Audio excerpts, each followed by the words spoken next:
സർവമംഗളമാംഗല്യേ ശിവേ സർവാർത്ഥസാധികേ ശരണ്യേ ത്രംബകേ ഗൗരി നാരായണി നമോസ്തുതേ. ദേവീ ശരണം അമ്മേ. സുപ്രഭാതം, ശുഭദിനം. എല്ലാ ധന്യാത്മാക്കൾക്കും പുലർകാല വന്ദനം.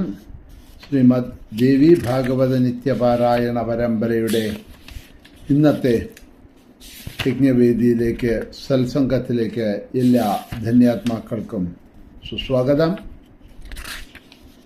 അഷ്ടമ സ്കന്ധമാണ് നമ്മൾ ഇന്നലെ പറഞ്ഞ് സമർപ്പിച്ചത്. ദേവിയുടെ പാദങ്ങളിൽ ദേവിയുടെ ആരാധനയെക്കുറിച്ച് അവിടെ നാരായണ ഋഷി നാരദന് പറഞ്ഞുകൊടുത്തു.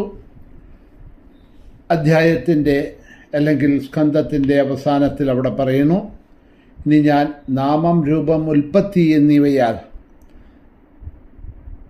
അറിയപ്പെടുന്നതായിട്ടുള്ള ആ പ്രകൃതി പഞ്ചകത്തെപ്പറ്റി പറയാം എന്ന് പറഞ്ഞുകൊണ്ടാണ് അഷ്ടമസ്കന്ധം 24-ാമത്തെ അധ്യായം അവിടെ സമർപ്പിച്ചത്.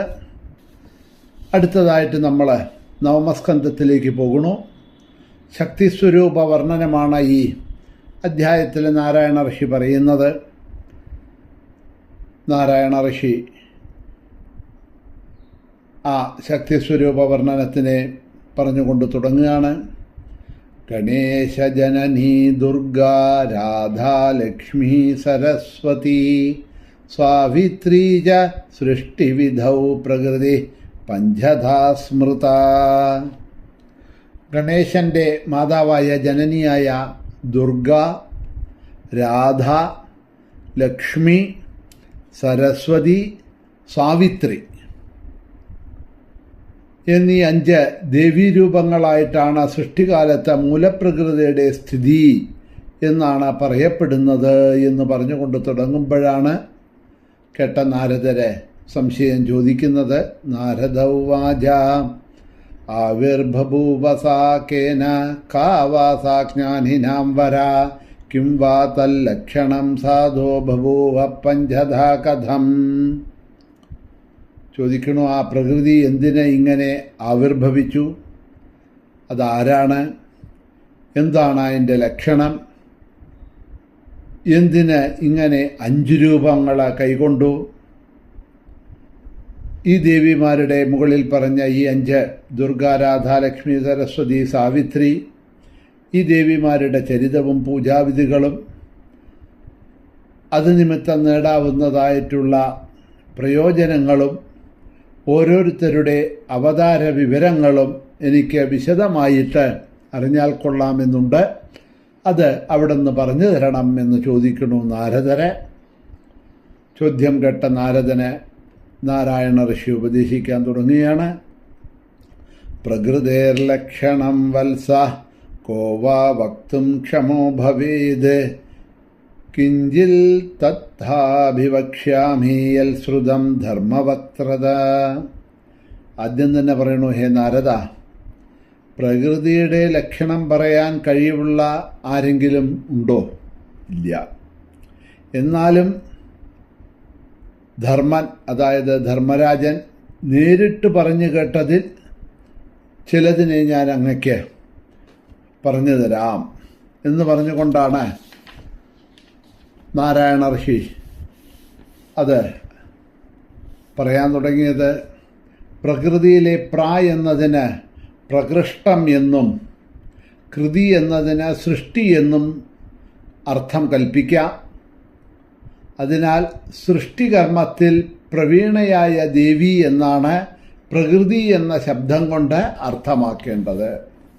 നമ്മൾ കേട്ടിട്ടുള്ള വാക്കാണ് ധാരാളം. എന്ത്? പ്രകൃതി, പ്രകൃതി, പ്രകൃതി എന്ന്. അപ്പോൾ പ്രകൃതി എന്ന് പറഞ്ഞാൽ എന്താണ് അർത്ഥം?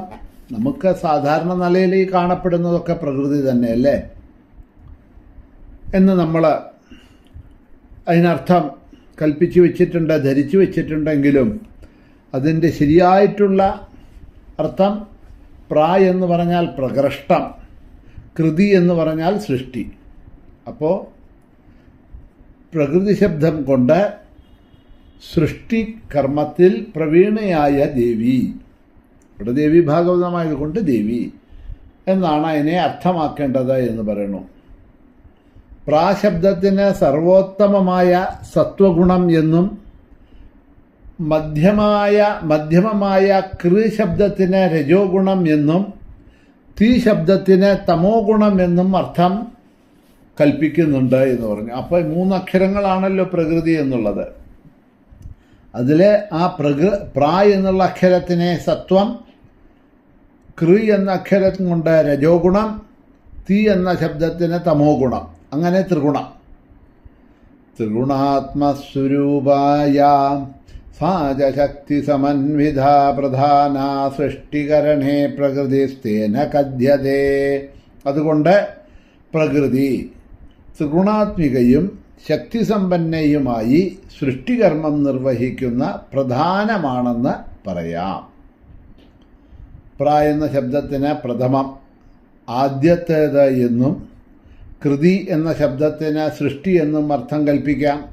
അപ്പോൾ സൃഷ്ടിയുടെ തുടക്കത്തിൽ ഉണ്ടായിരുന്നതാരോ ആ ദേവിയാണ് പ്രകൃതി എന്ന അർത്ഥവും അതുകൊണ്ട് അർത്ഥമാകണം. നോക്കൂ, ഒരു പ്രകൃതി എന്ന ഒരു പദത്തിന് കൊടുക്കുന്നതായിട്ടുള്ള വിവിധ അർത്ഥങ്ങളെയാണ് അവിടെ നാരായണ ഋഷി പറഞ്ഞു തരുന്നത്. സൃഷ്ടിയുടെ പ്രാരംഭത്തിൽ പരമാത്മാവ് യോഗശക്തിയാൽ 2 രൂപം കൈക്കൊണ്ടു, പുരുഷനും പ്രകൃതിയും. വലത്തെ അർദ്ധഭാഗം പുരുഷനും ഇടത്തെ അർദ്ധഭാഗം പ്രകൃതിയും. ശിവശക്തി സ്വരൂപമൊക്കെ നമ്മൾ കാണാറുണ്ടല്ലോ. വലത്തെ അർദ്ധഭാഗം പുരുഷൻ്റെയും ഇടത്തെ അർദ്ധഭാഗം പ്രകൃതിയും. ആ പ്രകൃതി അതുകൊണ്ട് ബ്രഹ്മസ്വരൂപിയും നിത്യയും സനാതനയുമാണ്. പരമാത്മാവിന് തുല്യയാണ് പരാശക്തിയും. അഗ്നിയും അതിൻ്റെ ചൂടും എന്ന പോലെ അഭിന്നമാണ് രണ്ടും എന്നവിടെ പറഞ്ഞു. ശക്തി യഥാഗ്നൗ ദാഹികാസ്ഥിത യഥാത്മാ തഥാ ശക്തി യഥാഗ്നൗ ദാഹികാസ്ഥിത. അഗ്നി, അതിൻ്റെ ചൂട്, ഇത് രണ്ടും വേർപെടുത്താൻ കഴിയില്ലല്ലോ. അഗ്നിയിൽ നിന്നും ചൂടിനെ വേർപെടുത്താൻ കഴിയില്ല, ചൂടിൽ നിന്നും അഗ്നിയെ വേർതിരിക്കാൻ കഴിയില്ല. എന്നതുപോലെ തന്നെ പരമാത്മാവ് പ്രകൃതി, പുരുഷൻ പ്രകൃതി. പുരുഷനിൽ നിന്നും വേറിട്ട് പ്രകൃതിയോ പ്രകൃതിയിൽ നിന്നും വേറിട്ട് പുരുഷനോ അല്ല. ഇതൊക്കെയാണ് അർദ്ധനാരീശ്വര സ്വരൂപത്തിൻ്റെ താല്പര്യങ്ങൾ എന്ന് നമുക്ക് മനസ്സിലാക്കാം. അതുകൊണ്ട് ഹേ നാരദ, യോഗികൾ, മഹാത്മാക്കൾ സ്ത്രീ പുരുഷ ഭേദം പരിഗണിക്കണില്ല. എല്ലാം ബ്രഹ്മമയമാണ്, ശാശ്വതമായ സത്താണ്. ശ്രീകൃഷ്ണൻ സർവത്ര സ്വതന്ത്രനായ പരമപുരുഷനാണ്. അദ്ദേഹത്തിന് സൃഷ്ടികർമ്മത്തിനുള്ള ആഗ്രഹം ഉണ്ടായപ്പോൾ പ്രകൃതിയായ പരമേശ്വരിയും ഉടൻ തന്നെ ആവിർഭവിച്ചു. പരമേശ്വരാജ്ഞ അനുസരിച്ച് വിഭിന്ന സൃഷ്ടികൾ നിർവഹിക്കുന്നതിനും പിന്നെ ഭക്തരെ അനുഗ്രഹിക്കുന്നതിനും അനുരൂപമായി ഭവിച്ച 5 മൂർത്തിഭേദങ്ങളിൽ ഒരുവളാണ് ഗണപതിയുടെ മാതാവായിട്ടുള്ള ദുർഗ. ശിവരൂപ, ശിവപ്രിയ, നാരായണി, വിഷ്ണുമായ, പൂർണ്ണ ബ്രഹ്മ സ്വരൂപിണി എന്ന നാമങ്ങളിലൊക്കെ ബ്രഹ്മാതിദേവന്മാരും മുനിമാരും മനുക്കളും ആ ദുർഗയെ പൂജിക്കണു, സ്തുതിക്കുകയും സമസ്ത ലോകത്തിനും അധിഷ്ഠാത്രിയായിട്ട് ആ ദുർഗ സർവസ്വരൂപിയും സനാദിയും ആണ് എന്നവിടെ പറഞ്ഞു. 5 പേരുടെ ആ നേരത്തെ